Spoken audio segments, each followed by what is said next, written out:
So random values जो है उसे देखने के लिए हम यहाँ पे अपनी डेटाबेस में बना लेता हूँ। यहाँ पे हम इसे ज़रा हाईलाइट जो है वो भी कर देते हैं, वैल्यू बढ़ा देते हैं।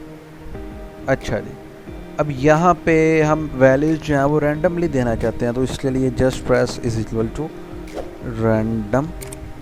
सो यहाँ पे डिफरेंट जो आएंगे ना रैंड जब आप RAN टाइप करेंगे डिफरेंट आ रहे होंगे, तो इसके लिए आपने जो सबसे ऊपर वाला है rand RAND and this rand stands for random.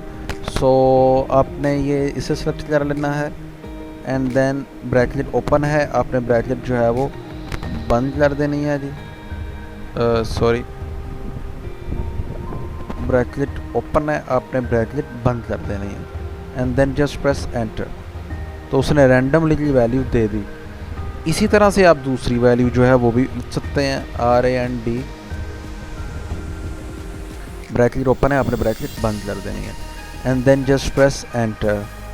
इसी तरह से आप तीसरी वैल्यू जो है वो दे सकते हैं, RAND, सॉरी, आपने RAND ये सेलेक्ट करना है, ब्रैकेट ओपन है, ब्रैकेट बंद और just press enter.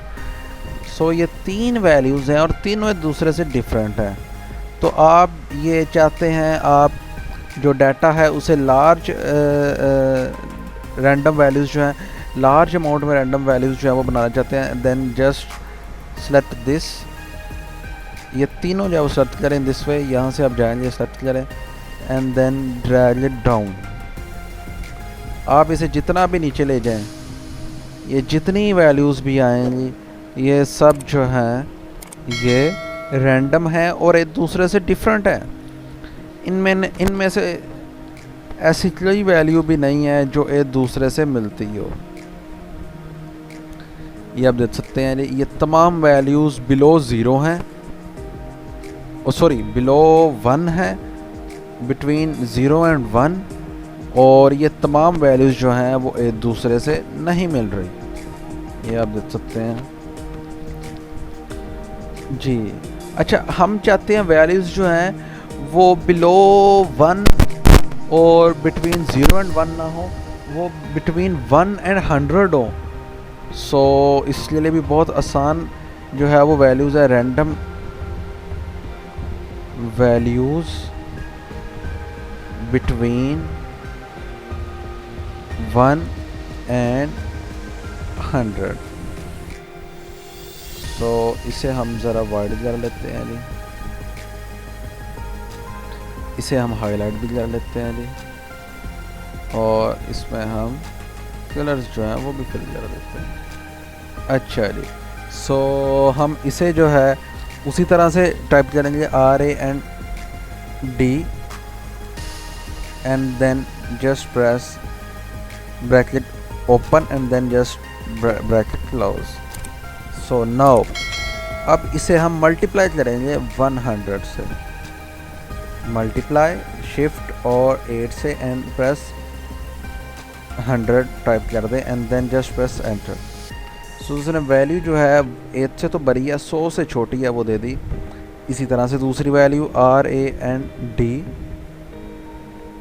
Bracket open है, ब्रैकेट बंद कर दें and then just multiply it with 100। So इस तरह से उसने वैल्यू बिटवीन 1 एंड 100 जो है वो दे दी।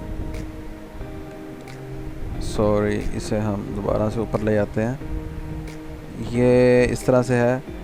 तो इसे भी हम जब ड्रैग डाउन करते जाएं, जितना भी ड्रैग डाउन, जितनी पहली वैल्यूज़ हैं बिटवीन 0 एंड 1 उसे हम कर दें, तो ये सब वैल्यूज़ जो हैं ये भी बिटवीन 1 एंड 100 होगी और एक दूसरे से डिफरेंट है।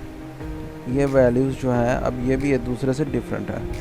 ये देख लें आप, ये वैल्यूज़ बिटवीन 1 एंड 100 है और एक दूसरे से डिफरेंट है। अच्छा, अब यहाँ पे बताने वाली चीज़ ये है, आपने अपना डाटा जो है इसी तरह से बना तो लिया और आप दूसरी दफ़ा उसे चेक करवाना चाहते हैं या किसी और जगह पे वो सबमिट करवाना चाहते हैं अपनी फ्रीलांस की असाइनमेंट, क्योंकि फ्रीलांस ऐसी असाइनमेंट्स भी मिलती हैं जिसमें आपने रैंडम वैल्यूज़ और रैंडम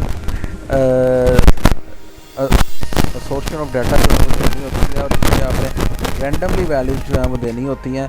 सो पहली दफ़ा तो हमने ये वैल्यूज़ दे दी हैं इतने लार्ज अमाउंट में। हम अब दूसरी बार तो रैंडम देना चाहते हैं लेकिन पहले से डिफरेंट हो, मतलब ये वैल्यू जो यहाँ पे दी हुई है ये यहाँ पे पहले पे ना हो, ये डिफरेंट हो। सो इसके लिए जस्ट प्रेस F9। सो इसने इसी तरह से ये रैंडम वैल्यूज़ बिलो 1 और रैंडम वैल्यूज़ बिलो 100 ये तमाम उसने चेंज कर दी। फिर हम इसे इसी तरह से यूज़ कर लेते हैं जी F9 प्रेस करने से ये तमाम वैल्यूज़ जो हैं वो चेंज हो जाएंगी। ये अब जितनी बार F9 प्रेस करेंगे वो पहले से वैल्यू डिफरेंट आएगी, पहले वाली वैल्यू जब नहीं आ सकती।